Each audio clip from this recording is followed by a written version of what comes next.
Hi, today I picked a very long story from bedtime stories online, which I read currently, and in this website there are tons of stories, and they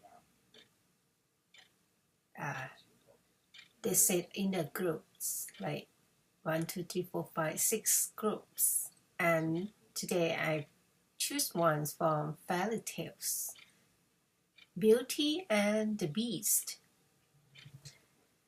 Beauty and the Beast, Walter Crane, from the fairy book by Miss Murlock. Illustrations by Walter Crane. There was once a very rich merchant who had 6 children, 3 boys and 3 girls. As he was himself a man of great sense, he spared no expense for their education. The 3 daughters were all handsome, but particularly the youngest indeed. She was so very beautiful that in her childhood everyone called her the little beauty, and being equally lovely when she was grown up, nobody called her by any other name, which made her sisters very jealous of her. This youngest daughter was not only more handsome than her sisters, but also was better tempered. The 2 eldest were vain of their wealth and positions. They gave themselves 1,000 airs and refused to visit her merchant's daughters, nor would they condescend to be seen except with persons of quality. They went every day to balls, plays, and public walks, and always made game to their youngest sister for spending her time in regarding all other useful employments. As it was well known that these young ladies would have large fortunes, many great merchants wished to get them for wives, but the 2 eldest always answered that, for their parts, they had no thoughts of marrying anyone below a duke or an earl at least. Beauty had quite as many offers as her sisters, but she always answered, with the greatest civility, that though she was much obliged to her lovers, she would rather live some years longer with her father, as she thought herself too young to marry. It happened that, by some unlucky accident, the merchant suddenly lost on all his fortune and had nothing left but a small cottage in the country. Upon this he said to his daughters, while the tears ran down his cheeks, "My children, we must now go and dwell in the cottage and try to get a living by labor, for we have no other means of support." The 2 eldest replied that they did not know how to work and would not leave town, for they had lovers enough who would be glad to marry them, though they had no longer any fortune. But in this they were mistaken, for when the lovers heard what had happened, they said, "The girls were so proud and ill-tempered that all we wanted was their fortune. We are not sorry at all to see their pride brought down. Let them show off their heirs to their cows and sheep." But everybody pitied poor Beauty, because she was so sweet-tempered and kind to all, and several gentlemen offered to marry her, though she had not a penny. But Beauty still refused, and said she could not think of leaving her poor father in this trouble. At first Beauty could not help sometimes crying in secret for the hardship. In secret for the hardships she was now obliged to suffer. But in a very short time she said to herself, "All the crying in the world will do me no good." All the crying in the world will do me no good, so I will try to be happy without fortune. When they had removed to their cottage, the merchant and his 3 sons employed themselves in plucking, cannot read that, and in plowing and sowing the fields and working in the garden. Beauty also did her part, for she rose by 4 o'clock evening every morning, lighted the fires, cleaned the house, and got ready the breakfast for the whole family. At first she found all this very hard, but she soon grew quite used to it, and thought it no hardship. Indeed, the work greatly benefited her health. When she had done, she used to amuse herself with reading, playing her music, or singing while she spun. But her 2 sisters were at a loss what to do to pass the time away. They had their breakfast in bed, and did not rise till 10 o'clock. Then they commonly walked out, but always found themselves very soon tired, when they would often sit down under a shady tree, and grieve for the loss of their carriage and fine clothes, and say to each other, "What a mean-spirited, poor stupid creature our young sister is, to be so content with this low way of life." But their father thought differently, and loved and admired his youngest child more than ever. After they had lived in this manner about a year, the merchant received a letter which informed him that one of his richest ships, which he thought was lost, had just come into port.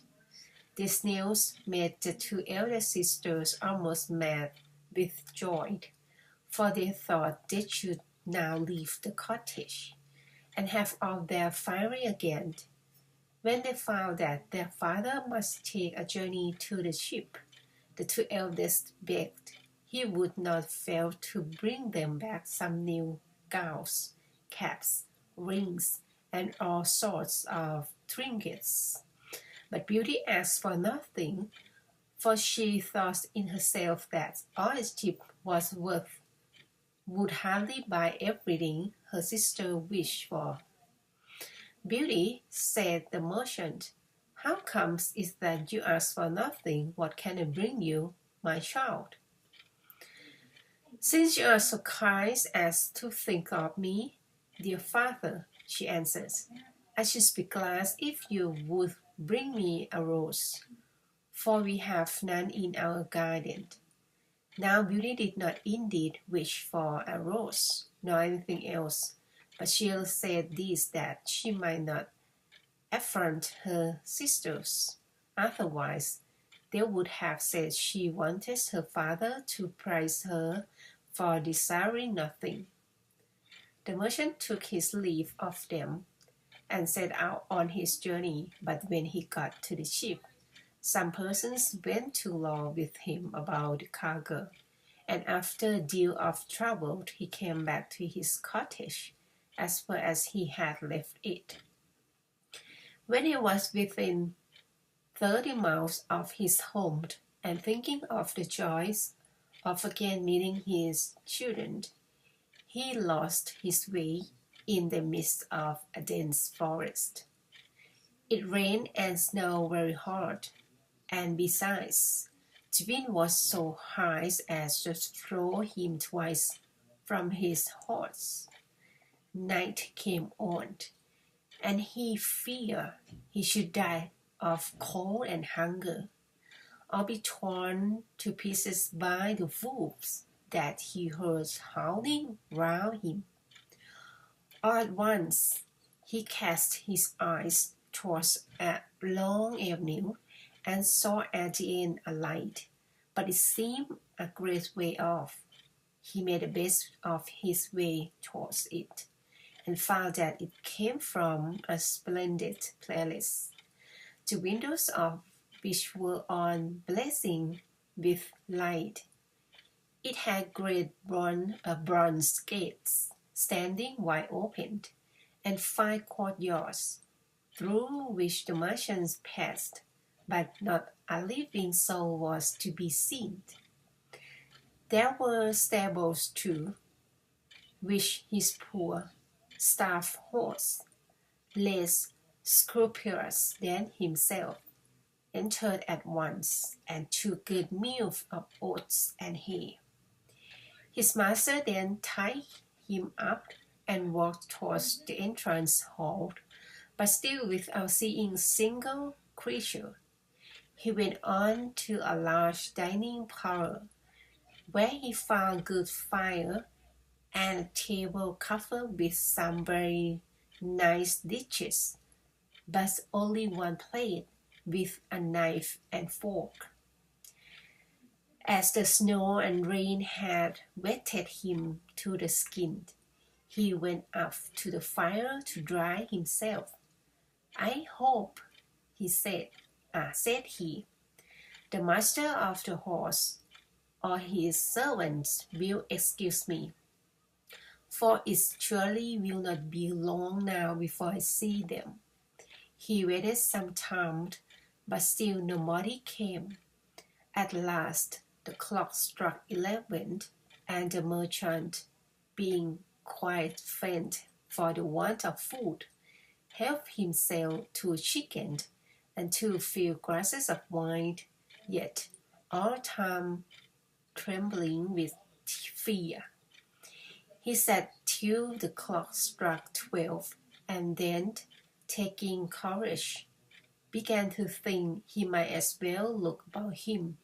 So he opened a door at the end of the hall, and went through it into a very grand room, in which there was a fine bed, and as he was feeling very weary, he shut the door, took off his clothes, and got into it. It was 10 o'clock in the morning before he awoke, when he was amazed to see a handsome new suit of clothes laid ready for him instead of his own, which were all torn and spoiled. "To be sure," said he to himself, "this purse belongs to some good fairy, who has taken pity on my ill luck." He looked out of the window, and instead of the snow-covered wood, where he had lost himself the previous night, he saw the most charming arbors covered with all kinds of flowers. Returning to the hall where he had supped, he found a breakfast table ready prepared. "Indeed, my good fairy," said the merchant out aloud, "I am vastly obliged to you for your kind care of me." He then made a hearty breakfast, took his hat, and was going to the stable to pay his horse a visit. But as he passed under one of the arbors, which was loaded with roses, he thought of what Beauty had asked him to bring back to her, and so he took a bunch of roses to carry home. At the same moment he heard a loud noise, and saw coming towards him a beast.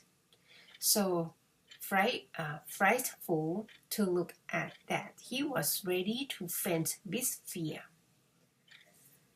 "Ungrateful man," said the beast in terrible voice, "I have saved your life by admitting you into my palace, and in return you steal my roses, which I value more than anything I possess. But you shall atone of your fault. You shall die in a quarter of an hour."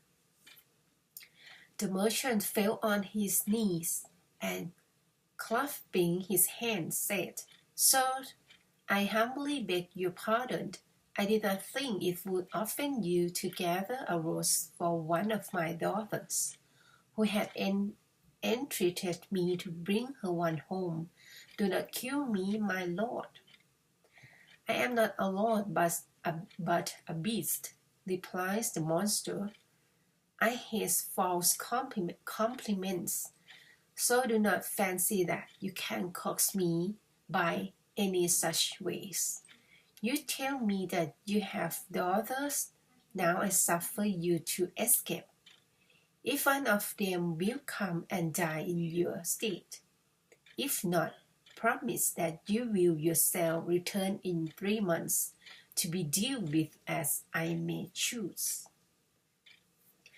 The tender-hearted merchant had no thoughts of letting any one of his daughters die for his sake, but he knew that if he seemed to accept the beast's terms, he should at least have the pleasure of seeing them once again. So he gave his promise, and was told he might then set off as soon as he liked. "But," said the beast, "I do not wish you to go back empty-handed. Go to the room you slept in, and you will find a chest there, filled with whatsoever you like best. I will have it taken to your own house for you."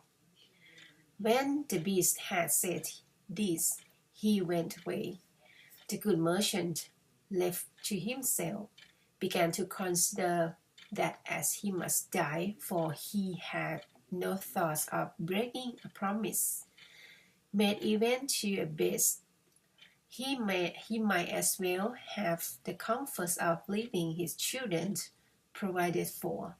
He returned to the room he had slept in, and found there heaps of gold pieces lying about.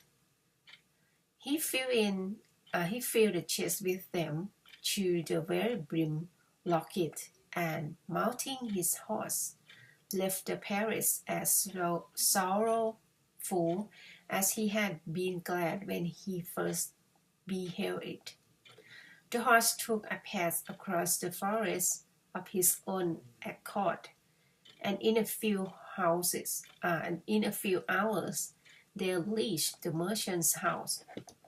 His children came running round him, but instead of kissing them with joy, he could not help weeping as he looked at them. He held in his hand the bunch of roses, which he gave to Beauty, saying, "Take these roses, Beauty, but little you do think how dear they have cost your poor father." And then he gave them an account of all that he had seen or heard in the palace of the beast. The 2 eldest sisters now began to shed tears, and to lay the blame upon Beauty, who, they said, would be the cause of her father's death. "See," said they, "what happens from the price of the little wretch. Why did not she ask for such things as we did? But, to be sure, Miss must not be like other people, and though she will be the cause of her father's death, yet she does not shed a tear." "It would be useless," replied Beauty, "for my father shall not die, as the beast will accept of one of his daughters. I will give myself up, and be only too happy to prove my love for the best of my fathers. No, sister, said the three brothers with one voice. That cannot be. We will go in search of this monster, and either he or we will perish. Do not hope to kill him, says the merchant. His power is far too great, but Beauty's young life shall not be sacrificed. I am old and cannot expect to live much longer, so I shall but give up a few years of my life, and shall only grieve for the sake of my children. Never, father, cried Beauty. If you go back to the palace, you cannot hinder my going after you. Though young, I am not over far of life, and I would much rather be eaten up by the monster than die of grief for your loss. The merchant in vain tried to reason with Beauty, who still obstinately kept to her purpose, which in truth made her two sisters glad, for they were jealous of her because everybody loved her. The merchant was so grieved at the thoughts of losing his child that he never once thought of the chest filled with gold. But at night, to his great surprise, he found it standing by his bedside. He said nothing about his wishes to his eldest daughters, for he knew very well it would at once make them want to return to town. But he told Beauty his secret, and she then said that while he was away, two gentlemen had been on a visit at their cottage, who had fallen in love with her two sisters. She entreated her father to marry them without delay, for she was so sweet-natured, she only wished them to be happy. 3 months went by, only too fast, and then the merchant and Beauty got ready to set out for the palace of the Beast. Upon this, the two sisters rubbed their eyes with an onion to make believe they were crying. Both the merchant and his sons cried in earnest. Only Beauty shed no tears. They reached the palace in a very few hours, and the horse, without bidding, went into the same stable as before. The merchant and Beauty walked towards the large hall, where they found a table covered with every dainty and 2 plates laid ready. The merchant had very little appetite, but Beauty, that she might the better hide her grief, placed herself at the table and helped her father. She then began to eat herself, and thought all the time that, to be sure, the Beast had a mind to fatten her before he ate her up, since he had provided such good cheer for her. When they had done their supper, they heard a great noise, and the good old man began to bid his poor child farewell, for he knew it was the Beast coming to them. When Beauty first saw that frightful form, she was very much terrified, but tried to hide her fear. The creature walked up to her and eyed her all over, then asked her, in a dreadful voice, if she had come quite of her own accord. Yes, says Beauty. Then you are a good girl, and I am very much obliged to you. This was such an astonishingly severe answer, and that Beauty's courage rose, but it sank again when the Beast, addressing the merchant, desired him to leave the palace next morning, and never return to it again. And so good night, merchant, and good night, Beauty. Good night, Beast, she answered, as the monster shuffled out of the room. "Ah, my dear child," said the merchant, kissing his daughter, "I am half dead already, and the thought of leaving you with this dreadful beast." "You shall go back and let me stay in your place." "No," says Beauty boldly. "I will never agree to that. You must go home tomorrow morning." They then wished each other good night and went to bed, both of them thinking they should not be able to close their eyes. But as soon as ever they had lain down, they fell into a deep sleep and did not awake until morning. Beauty dreamed that a lady came up to her who said, "I am very much pleased, Beauty, with the goodness you have shown in being willing to give your life to save that of your father. Do not be afraid of anything. You shall not go without reward."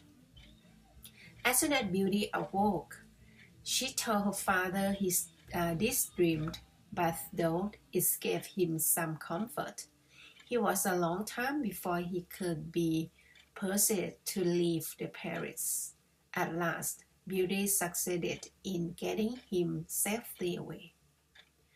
When her father was out of sight, poor Beauty began to weep sorely, still having naturally a courageous spirit. She soon resolved not to make her sad care still worse by sorrow, which she knew was vain, but to wait and be patient.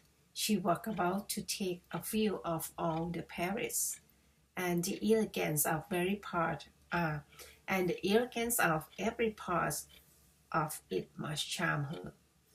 But what was her surprise when she came to a door on which was written "Beauty's Room." She opened it in haste, and her eyes were dazzled by the splendor and taste of the apartment. What made her wonder more than all rest was a large library filled with books and harpsichord and many pieces of music. "The beast surely does not mean to eat me up immediately," said she. "Since he takes care, I shall not be at a loss how to amuse myself." She opened the library and saw these verses written in letter of gold on the back of one of the books: "Beauteous lady, dry your tears. Here's no cause for sighs or fears. Command as freely as you may, for you command and I obey." "Alas," said she, singing, "I wish I could only command a sight of my poor father, and to know what he is doing at this moment." Just then, by chance, she cast her eyes on a looking-glass that stood near her, and in it she saw a picture of her old home, and her father riding mournfully up to the door.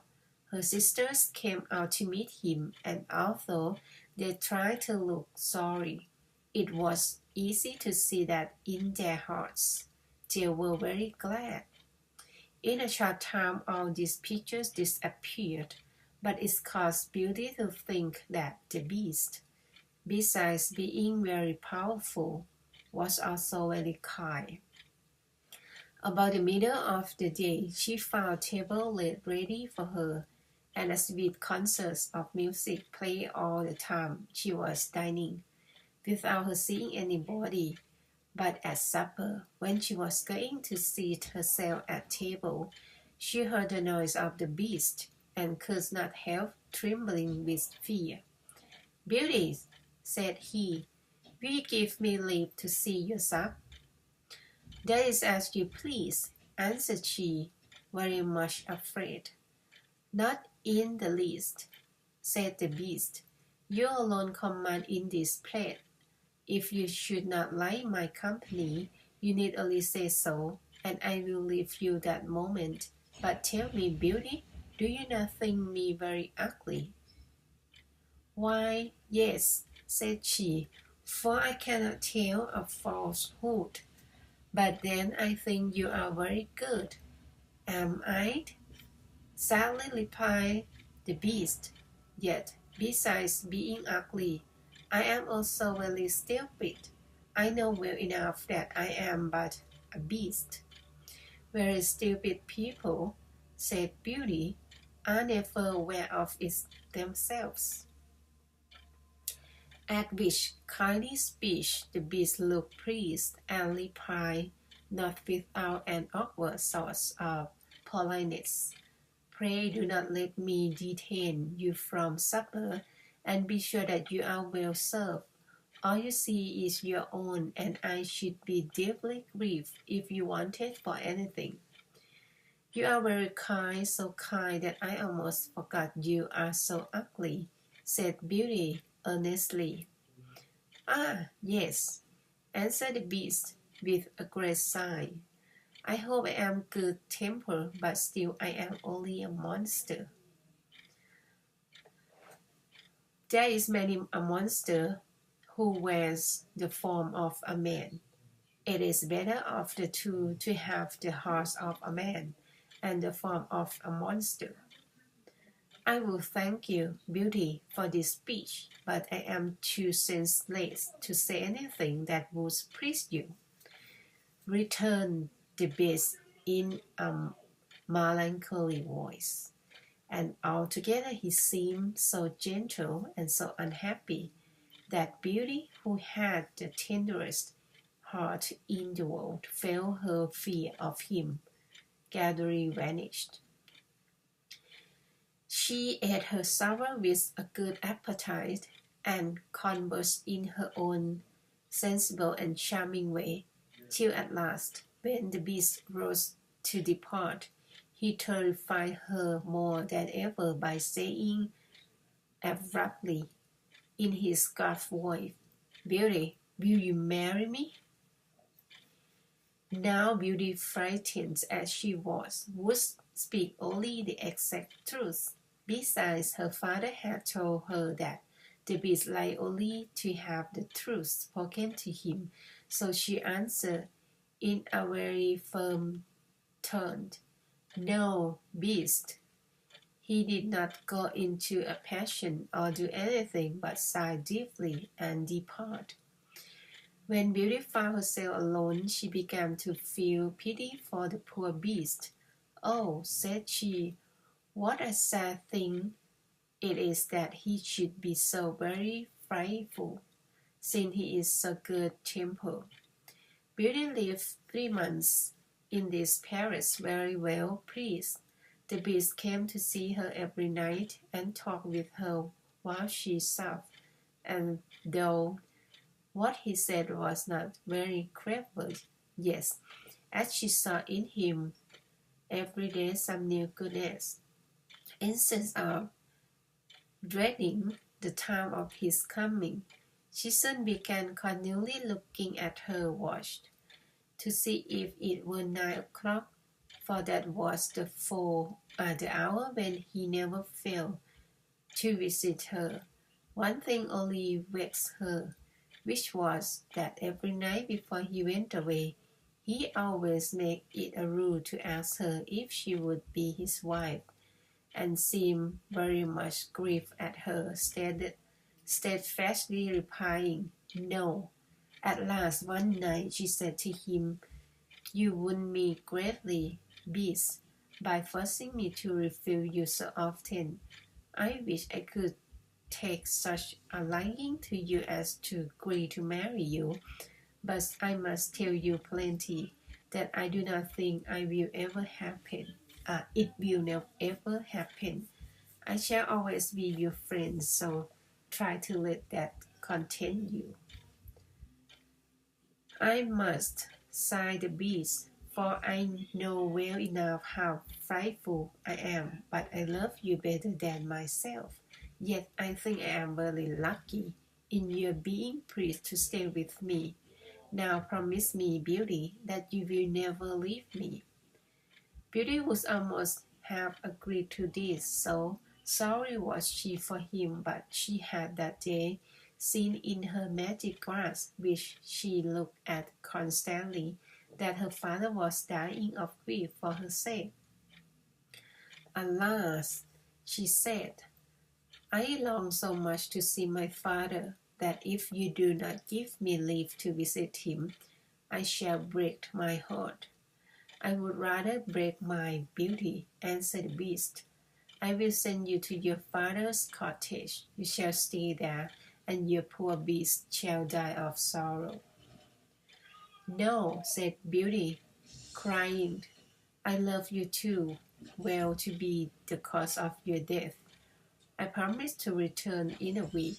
You have shown me that my sisters are married, and my brothers are gone for soldiers, so that my father is left all alone. Let me stay a week with him." "You shall find yourself with him tomorrow morning," replied the Beast. "But mind, do not forget your promise. When you wish to return, you have nothing to do but to put your ring on the table when you go to bed. Goodbye, Beauty." The Beast sighed as he said these words, and Beauty went to bed very sorry to see him so much grieved. When she awoke in the morning, she found herself in her father's cottage. She rang a bell that was at her bedside, and a servant entered. But as soon as she saw Beauty, the woman gave a loud shriek, upon which the merchant ran upstairs, and when he beheld his daughter, he ran to her and kissed her 100 times.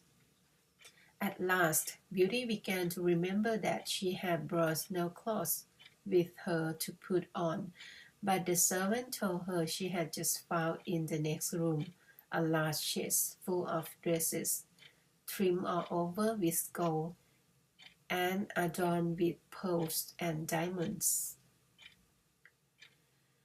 Beauty, in her own mind, thanked the Beast for his kindness, and put on the plainest gown she could find among them all.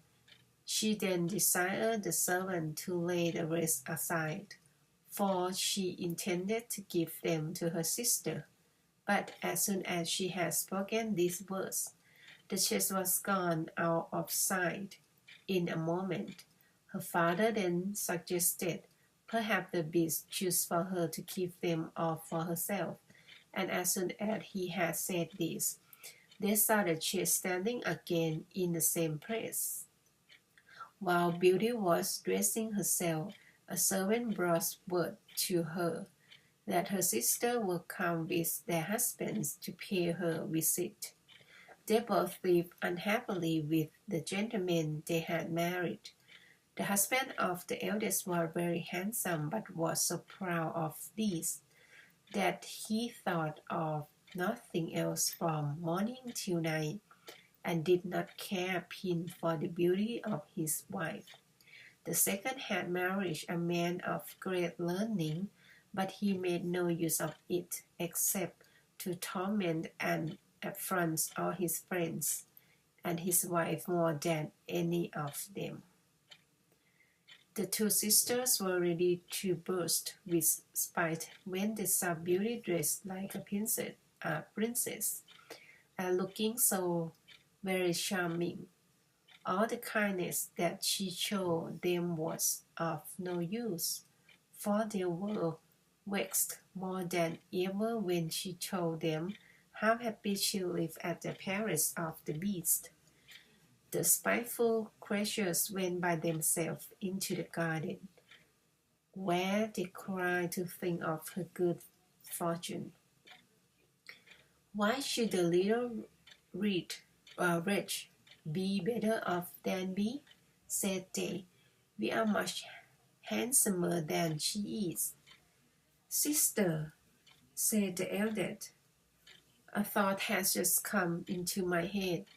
Let us try to keep her here longer than the week for which the Beast gave her leave, and then he will be so angry that perhaps when she goes back to him, he will eat her up in a moment." "That is well thought of," answered the other, "but to do this we must pretend to be very kind. They then went to join her in the cottage, where they showed her so much false love that Beauty could not help crying for joy. When the week was ended, the two sisters began to pretend such grief at the thought of her leaving them that she agreed to stay a week more, but all that time Beauty could not help fretting for the sorrow that she knew her absence would give her poor Beast, for she tenderly loved him, and much wished for his company again. Among all the grand and clever people she saw, she found nobody who was half of sensible, so affectionate, so thoughtful, or so kind. The 10th night of her being at the cottage, she dreamed she was in the gardens of the Paris, that the Beast lay dying on a grass plot, and with his last breath put her in mind of her promise, and laid his death to her, forsaking him. Beauty awoke in a great fright and burst into tears. "I am not awake," said she, "to behave so ill to a beast who has shown me so much kindness. Why will not I marry him? I am sure I should be more happy with him than my sisters are with their husbands. He shall not be wretched any longer on my account, for I should do nothing but blame myself all the rest of my life." She then rose, put her ring on the table, got into bed again, and soon fell asleep. In the morning, she with joy found herself in the palace of the Beast. She dressed herself very carefully that she might please him the better, and thought she had never known a day pass away so slowly. At last the clock struck 9, but the Beast did not come. Beauty, dreading lest she might truly have caused his death, ran from room to room, calling out, "Beast, dear Beast," but there was no answer. At last she remembered her dream, rushed up to the grass plot, and there saw him lying apparently dead beside the fountain. Forgetting all his ugliness, she threw herself upon his body, and finding his heart still beat, she fetched some water and sprinkled it over him, weeping and sobbing the while. The Beast opened his eye. "You forgot your promise, Beauty, and so I determined to die, for I could not live without you. I have starved myself to death, but I shall die content since I have seen your face once more." "No, dear Beast," cried Beauty passionately. "You shall not die. You shall live to be my husband. I thought it was only friendship I felt for you, but now I know it was love." The moment Beauty had spoken these words, the palace was suddenly lightened up, and all kinds of rejoicings were heard around them, none which she noticed, but hung over her dear Beast with the utmost tenderness. At last, unable to restrain herself, she dropped her head over her hands, covered her eyes, and cried for joy. And when she looked up again, the Beast was gone. In his stead, she saw at her feet a handsome, graceful young prince, who thanked her with the tenderest expressions for having freed him from enchantment. "But where is my poor Beast? I only want him and nobody else," sobbed Beauty. "I am he," replied the prince. "A weak fairy condemned me to this form, and forbade me to show what I had any wit or sense. Till beautiful lady should consent to marry me, you alone, dearest Beauty, judge me neither by my looks nor by my talents, but by my heart alone. Take it then, and all that I have besides, for all is yours. Beauty, full of surprise, but very happy, suffered the prince to lead her to his palace, where she found her father and sister, who had been brought there by the fairy lady whom she had seen in a dream the first night she came. Beauty, said the fairy, you have chosen well, and you have your reward, for a true heart is better than either good looks or clever brains. As for you ladies, and she turned to the two elder sisters, I know all your deeds, but I have no worse punishment for you than to see your sister happy. You shall stand as statue at the door of her palace, and when you repent of and have amended your faults, you shall become woman again. But to tell you the truth, I very much fear you will remain statue forever. It's very long story. I ever read it, and still there are many vocabularies I don't know, and I don't know how to read them anyway. I read